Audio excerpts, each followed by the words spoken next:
साल दर साल सफलता की नई ऊंचाइयों को छूता सेंसेक्स का सुल्तान कामयाबी की एक नई पहचान बनकर उभरा है। जुनून और लगन की कहानी को जीने वाला एक ऐसा शो जिसने तय किया 3 सालों का एक बड़ा और विश्वसनीय सफर, जिस सफर में तलाश को मिली सुल्तान की पहचान। स्टॉक मार्केट कैसीनो नहीं है और आपको इसे एक एफिशिएंट स्टडी के साथ, मैकेनिज्म के साथ अगर आप इसमें इन्वेस्ट करते हैं तो ये वाकई आपके फ्यूचर की पूंजी के लिए सबसे बड़ा कंट्रीब्यूटर साबित हो सकता है। जो पार्टिसिपेट करेगा वो हर अर्थ में विनर है, बट जो फाइनल विनर रहेगा वो भारत को एक तरह से रिप्रेजेंट करना चाहिए। We should have that qualification. सुल्तान की तलाश में ये सफर अंजाम पर आगे बढ़ने वाला है, सफर जो 10 शहरों से गुजरेगा।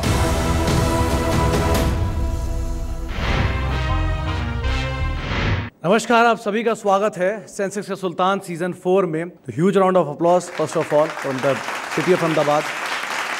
लगातार तीन सीजन हम पार कर चुके हैं और इस 4 साल के सफ़र में एक लंबा अंतराल हमने पार किया है। इस लंबे अंतराल में हमने करीब 40 से भी ज़्यादा सिटीज़ को पार किया और लाखों लोगों से ज़्यादा लोगों को एजुकेट किया है। और इस 4 साल के अंतराल में कदम से कदम मिला के हमेशा हमारे साथ BSE चला और उसने हमेशा हमें सपोर्ट किया कि हम देश का बेहतर, ना केवल बेहतर बल्कि बेहतरीन इन्वेस्टर जो हैं वो तलाश पाएँ। लेकिन ये सीज़न काफ़ी क्रूशल होने वाला है। ये सीज़न कई ट्विस्ट के साथ आ रहा है, कई टर्न्स के साथ आ रहा है, कई चेंजेस के साथ आ रहा है।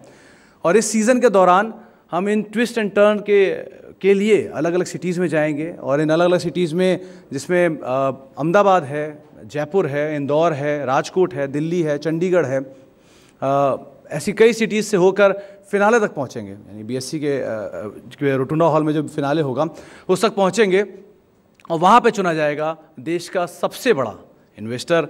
यानी कि जो सेंसेक्स का सुल्तान सीज़न 4 का हंट है वो जाके बॉम्बे में ख़त्म होगा। इसके अलावा अब शुरुआत करते हैं आज के राउंड से भी और आज के कंटेस्टेंट से भी हम रूबरू होंगे। लेकिन उन सबसे पहले आपको रूबरू कराते हैं, फिर हम बातचीत कर लेते हैं BSE के MD and CEO Ashish Chauhan से। मैं चाहूँगा कि वो स्टेज पर आएँ और कुछ बात कहें। Sir please. It's a pleasure and honour to be in front of you. Sensex का सुल्तान जब शुरुआत हुई, जी बिजनेस ने कंसेप्ट निकाला और हमारे पास आया तो नाम तो बहुत अच्छा लगा कि सेंसेक्स का सुल्तान। नाम से ही लगता है कि जो कुछ जानता होगा वही सेंसेक्स का सुल्तान बन पाएगा, लेकिन कैसे उसको प्रिपेयर करेंगे। तब उन्होंने कहा कि ये जो है एक तरह से खेल होगा, क्वीज़ का एक खेल होगा जिसमें ज्ञान भी मिलेगा लेकिन एक उत्सुकता भी होगी और एक एक्साइटमेंट होगा।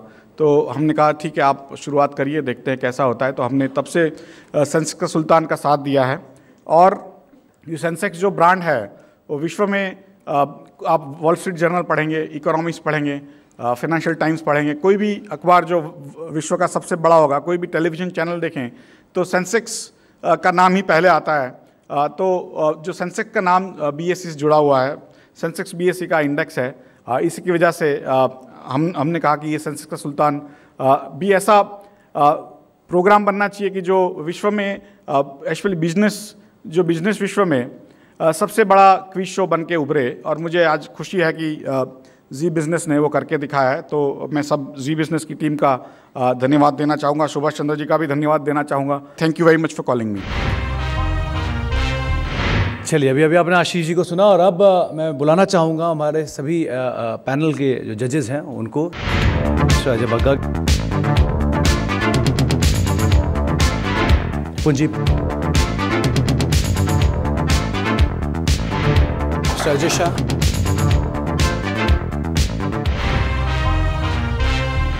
अभी चारों कंटेस्टेंट अहमदाबाद ट्रेडिंग राउंड के हमारे साथ मौजूद भी हैं। आप देख पा रहे हैं चारों कंटेस्टेंट हमारे साथ मौजूद हैं। जैस्मिन अकबरी हैं, कृष्णा कोठारी हैं, कल्पेश कोठारी हैं और अभी कुमार पटेल हैं। आप सभी का ही स्वागत है और उम्मीद है ये एक स्टिफ कंपटीशन के लिए तैयार होंगे आप सब लोग। चलिए, सबसे पहला सवाल तो जैस्मिन आपसे ही होगा। वाई सेंसेक्स का सुल्तान बनने की तमन्ना जो थी वो क्यों? To be very frank, short answer is fame. और पिछले 10 साल से मैं स्टॉक मार्केट से जुड़ा हूँ और अब ऐसा लग रहा है कि सेंसेक्स का सुल्तान ये एक ऐसा प्लेटफॉर्म है कि जहाँ पे मेरा जो भी एक्सपीरियंस या नॉलेज है उसको मैं कैपिटलाइज कर सकता हूँ। चलिए कृष्णा, आपकी बहुत स्ट्रॉन्ग परफॉर्मेंस रही थी ट्रेडिंग राउंड के अंदर। उतनी स्ट्रॉन्ग परफॉर्मेंस के बाद आपको लगता है यही सेम ट्रेंड जो है वो आप सिटी राउंड में भी कंटिन्यू करेंगे और बाकी 3 कंटेस्टेंट को एक स्ट्रॉन्ग हेड नॉक देंगे? या श्योरली। चलिए कल्पेश, सेम सवाल आपसे भी होगा कि आप दोनों ने तैयारी जो है बराबर की है इस राउंड के लिए, ना केवल बल्कि अगले जो 3 राउंड्स होने वाले हैं उन 3 राउंड्स के लिए जो आपकी तैयारी है वो किस तरह की होगी? बहुत ही अच्छी तैयारी रही है मेरी और मैं पूरी ट्राई करूंगा कि बाकी तीनों कंटेस्टेंट से मैं बेहतर परफॉर्म कर पाऊँ। अभी आपका सवाल थोड़ा अलग होगा, आपने करंट अफेयर्स को कितना अच्छा समझ लिया? वेल, मैं मार्केट को डेली बेसिस पे ट्रैक करता हूँ, मैं उसको फॉलो कर रहा हूँ, सो आई एम फाइन। शुरुआत करते हैं सिटी राउंड की और सिटी राउंड में जो पहला राउंड है वो है derivative pitch round. Derivative pitch round के अंदर हम इस सभी कंटेस्टेंट्स को 4 टॉपिक देंगे। हमारे सामने जजेस के सामने आप देख पा रहे हैं 2 बाउल्स रखे हुए हैं। बाउल्स में उनके कंटेस्टेंट के नाम भी हैं और साथ साथ उन कंटेस्टेंट्स के लिए जो उनके टॉपिक्स हैं वो भी रखे गए हैं। तो हमारे जजेस एक टॉपिक चुनेंगे और साथ साथ एक कंटेस्टेंट चुनेंगे। उस कंटेस्टेंट से वो उस टॉपिक के बारे में बातचीत करेंगे, लेकिन हमारे जो कंटेस्टेंट हैं उनको मात्र 90 सेकेंड का समय दिया जाएगा जिसमें उन्हें अपना प्रेजेंटेशन देना है और उस प्रेजेंटेशन के बाद एक क्रॉस क्वेश्चन होगा जो कि जूरीज की तरफ से होगा। चलिए, तो अब मैं अपने जजेस से रिक्वेस्ट करना चाहूँगा कि प्लीज़ अजय सर आप पहली एक रिसीट निकालें। पहले कॉन्टेस्टेंट्स रहेंगे अभी कुमार पटेल। आपका टॉपिक है हेजिंग एंड स्पेक्यूलेशन। अभी आपके सामने पहला जो टॉपिक रखा गया है वो है हेजिंग एंड स्पेक्यूलेशन। आपका जो समय है वो शुरू होता है अब। बेसिकली जो हेजर्स और स्पेकुलेटर रहते हैं वो मार्केट के अंदर काम करते हैं। हेजर का मेन एम रहता है उनकी जो अंडरलाइंग असेट्स है उनको प्रोटेक्ट करना। तो हेजर जनरली ये स्ट्रेटेजी यूज़ करते हैं कि उसके पास कोई अंडरलाइंग एसेट पड़ी हुई है, उसका कैश फ्लो फ्यूचर में जाके वो फिक्स कर देते हैं। लेट्स से कि एक क्लासिकल एग्जांपल लेते हैं किसान का। उसके पास अभी 1 हफ्ते का बाद अपना प्रोड्यूसिस आने वाला है, तो फ्यूचर में अगर उसका प्रोड्यूसिस का भाव अभी 100 रुपये चल रहा है तो 100 रुपये पे फ्यूचर शॉर्ट कर देगा। तो वहाँ पे क्या होगा, उसका कैश फ्लो फिक्स हो जाएगा। लेट से आगे जाके अगर उसका मार्केट प्राइस, उसका जो प्रोड्यूस है उसका मार्केट प्राइस 110 होता है या 90 होता है तो उससे कोई फ़र्क नहीं पड़ेगा। कैश मार्केट में प्रॉफिट या लॉस करेगा और फ्यूचर मार्केट में जो उसका प्रॉफिट या लॉस होगा वो उससे कवर कर लेगा। ये सिर्फ नॉट ट्रेडर, ये सिर्फ नॉट ये पर्टिकुलर कोई शेयर वाइज नहीं है। That's all. अब शुरुआत करते हैं हमारे जजेस से। सर, आप तीनों में से पहले कौन सा जज जो है वो सवाल पूछना चाहेंगे? तो अभी अच्छा बोला आपने, अच्छी तरह से समझाया सबके लिए।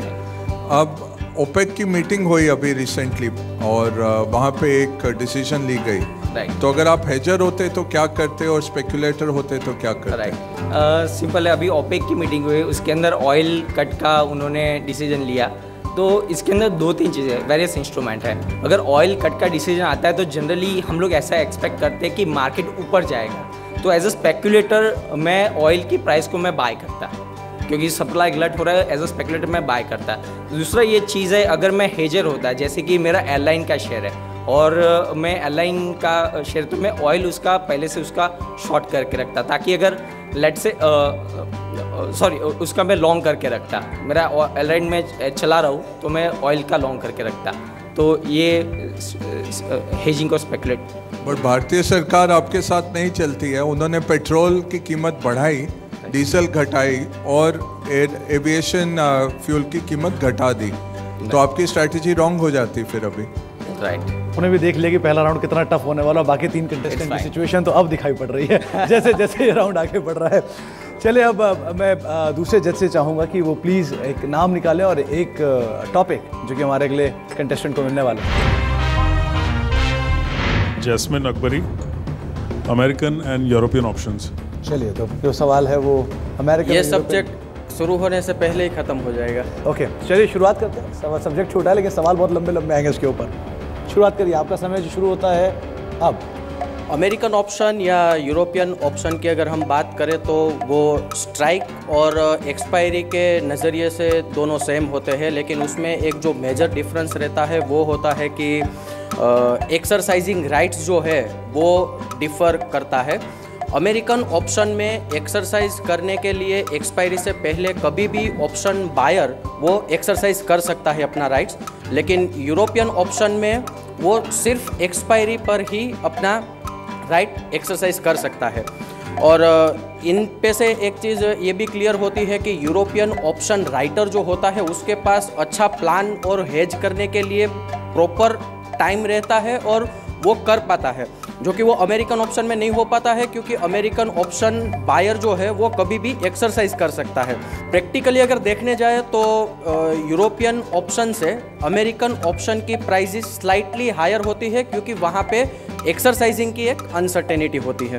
30 सेकेंड। और अभी इंडिया में हम सिर्फ यूरोपियन ऑप्शन ही ट्रेड करते हैं, और यूरोपियन ऑप्शन की अगर बात करें तो कॉल ऑप्शन को हम शॉर्ट फॉर्म में CE कहते हैं और पुट ऑप्शन को PE कहते हैं।